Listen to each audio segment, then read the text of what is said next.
안녕하세요. 예수비전 선교회 안희한 목사입니다.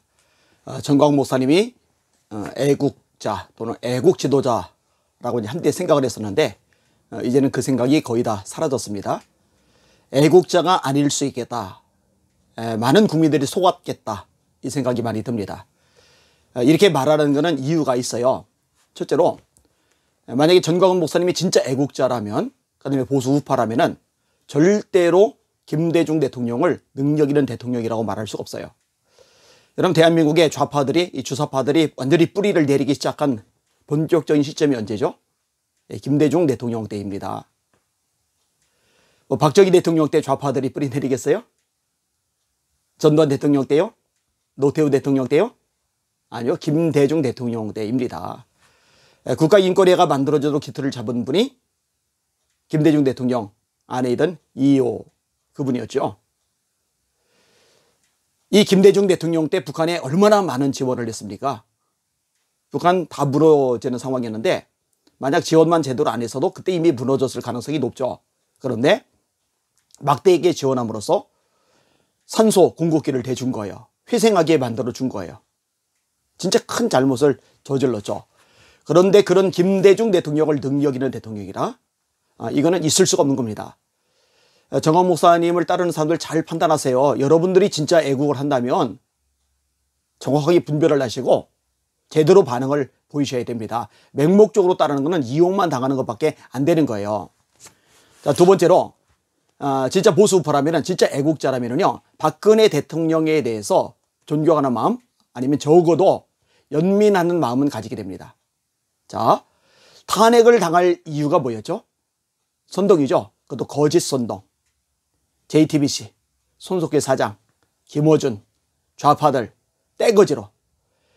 그리고 이제 미래통합당 안에 숨어있던 아주 비열한 사람들. 이정미 헌법재판관, 이런 사람들. 이런 사람들이 총 결집해가지고 박근혜 대통령을 밀어낸 거예요. 그리고 문재인이 대통령이 된 거죠. 사실 문재인이 대통령이 되도록 만들어줬던 이 사람들 진짜 나쁜 사람들이죠. 여든 야든 불문하고 말입니다. 그리고 억울하게 감옥살이를 했던 박근혜 대통령에 대해서 존경은 아니라도 적어도 연민하는 마음은 가져야 된다고 했잖아요. 근데 정광훈 목사님 속에는 그런 게 없어요. 박근혜 대통령 탄핵 때문에 막 불일들이 일어났을 때도요, 이 탄핵 문제를 뒤집으려고 하는 흐름을 그냥 끊어내고 문재인 하야만 외치게 하다가 끌어내린다고 했잖아요. 못 끌어내리죠. 목숨 걸었다고 그랬죠. 그리고 본인은 도망을 가죠. 이러다가 세월만 보내고 결국 문재인은요, 임기 5년 다 채우고서요, 멀쩡하게 물러가게 생겼어요. 이게 뭡니까? 자, 전광훈 목사님이 뭐라고 그랬어요? 박근혜 대통령에 대해서 속았다. 아니, 박근혜 대통령이 전 목사님을 속인 게 뭐가 있어요? 도대체 뭘 속였는데요? 이 말이 되는 소리를 해야죠. 어떻게 그런 소리를 함부로 내뱉습니까? 그리고 원로 목사님들 모신 자리에서 참 그때도 가관이었어요. 누가 보내줘서 봤는데 원로 목사님 한 분이 와서 세 가지 이야기할 게 있다고, 욕 좀 하지 말라고 그런다고. 그런데 얘기 진행도 가기 전에 두 번째, 세 번째 듣기도 전에 욕 얘기 나오자마자 마이크를 뺏어가요. 그리고 나와서 자기는 욕을 한 적이 한 번도 없대요. 또 거짓말하는 거죠. 그게 참 사람이 할 짓입니까? 그렇게 하면 안 되는 거예요. 절대로 그렇게 하면 안 돼요. 다시 원점으로 돌아서 박근혜 대통령에 대해서 그때 끄집어냈죠. 언급을 했죠. 뭐라고 그랬어요?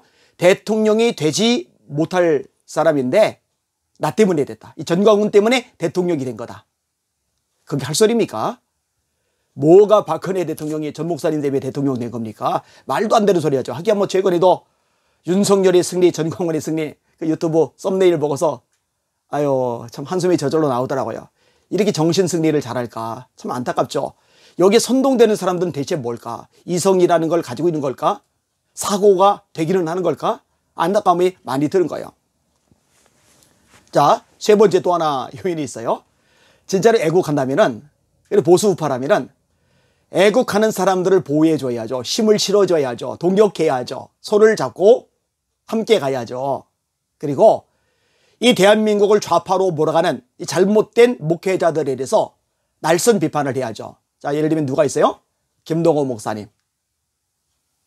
김동호 목사님이 만든 청어람이 차별금지법 지지 성명을 냈죠.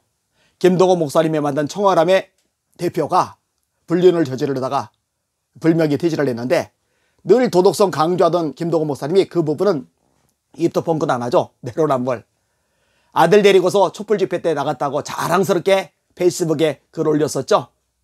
문재인 대통령 교회를 그렇게 찍어 누르는데도 끽소리도 안 해요. 그죠? 이 내로남불이죠. 내로남불.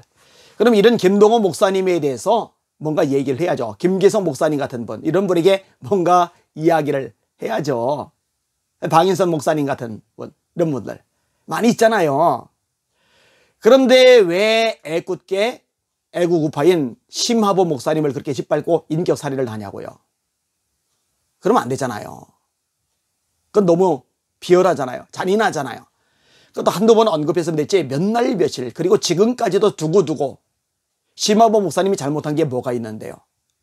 아니 이상민 목사님이 뭘 잘못했게 애국우파잖아요. 근데 거기를 왜 짓밟느냐고요.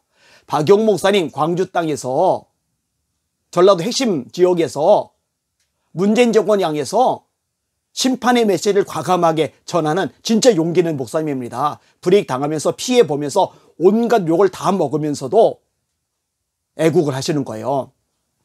그런 분들 존경해야죠. 대접해줘야죠. 인정해야죠. 왜 짓밟고 인격살해를 합니까? 그렇게 짓밟히고 나서도 3월 1일 때 정광 목사님 쪽 집회까지 갔어요. 또 연단에 섰더라고요. 뭐 정해진 시간 조금 초과했나요? 이걸 가지고 전하는 목사님 나와가지고 그냥 얼마나 또 조금 길겠다고 그 인격살이를 하는지. 그러면 안 되잖아요. 그러면 안 되잖아요. 33인 목사님들을 향해서 얼마나 막말을 쏟아부었습니까? 그러면 안 되잖아요. 왜 적은 놔두고 왜 싸워야 될 대상은 놔두고 아군에게 이렇게 총질을 하는지요. 이러니까 이분이 애국자가 아니라 보수파가 아니라 위장된 것일 수 있겠다. 이 생각이 자꾸만 드는 겁니다. 그러면은 왜 그런 일을 할까? 결국은 사람들 끌어 본인 밑에 두려고. 그리고 결국 그것을 통해서 이제 돈을 긁어 모으려고. 이게 초점이겠구나. 가만히 생각해 보니까요. 모든 것들이 돈하고 초점이 맞춰져 있어요. 광화문 앱 1000만 앱 깔아라. 이거 왜 깔라고 했는지 알죠? 저도 직접 들었으니까 알아요. 이거 깔면은 천문학적인 돈이 그냥 들어온대요. 아니 나라 구하는 게 목적이 아니고 돈 버는 게 목적인 거죠. 요즘에 노아라 TV에서 뭐 물건 파는 거 홈쇼핑처럼 이거 진행을 했었죠. 그러다가 제가 비판의 목소리를 내니까 지금은 안 나가는 것 같아요. 하루에 물건 하나씩 판매한다고. 아니 그거를 지금 왜 하고 있는데요. 툭 하면은 돈 내라, 헌금 보내라. 국민혁명당 가입. 와, 이것도 뭐 돈 들어오는 통로죠. 국민혁명당 말고 또 다른 당 만든다고 하는 얘기가 들리더라고요. 5번 창당했죠, 5번. 그리고 이제 6번째 창당하는 거요. 창당할 때마다 당 가입비를 또 내야 되는 거예요. 이게 도대체 뭐 하는 거죠? 납득이 잘 안 가요. 이해가 가지를 않아요. 예수비전 후원회가 만들어졌을 때 막 날선 공격을 퍼부었어요. 그럼에도 불구하고 3월 9일 대선까지는 참자. 서로 아군끼리 총질하지 말자. 어떤 사람이 이상한 댓글을 달아요. 손바닥도 마주쳐야 소리가 난다. 아니에요. 그거 거짓말이에요. 한 사람이 일방적으로 뺨을 맞아도 소리가 납니다.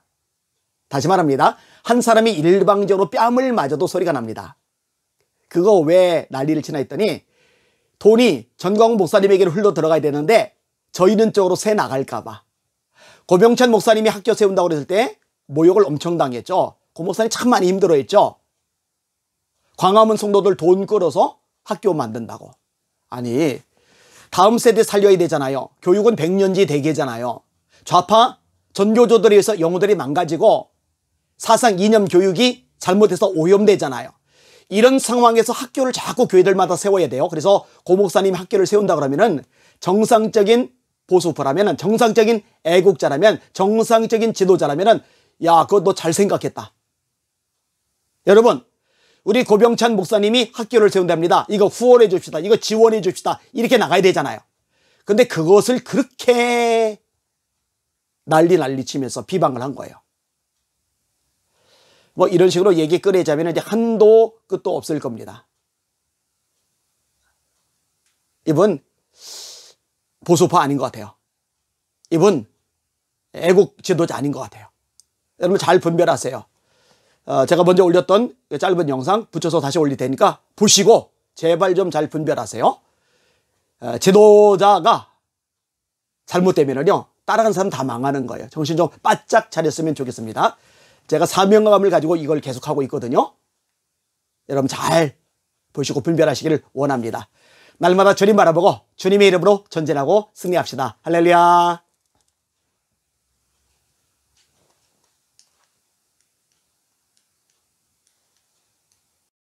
참 정말 이 기도하는 입장에서 보니까 수읽기가 너무 아마추어고, 그래서 내가 늘 아쉬운 것은 김영삼, 김대중 이후에는 정말 능력 있는 지도자가 있느냐, 정치자가. 난 안 보여, 내 눈에는.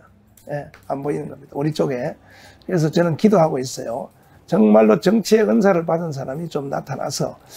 그럼에도 불구하고 저는 이명박한테도 속아봤고, 박근혜한테도 속아봤고, 황교안한테 또 심지어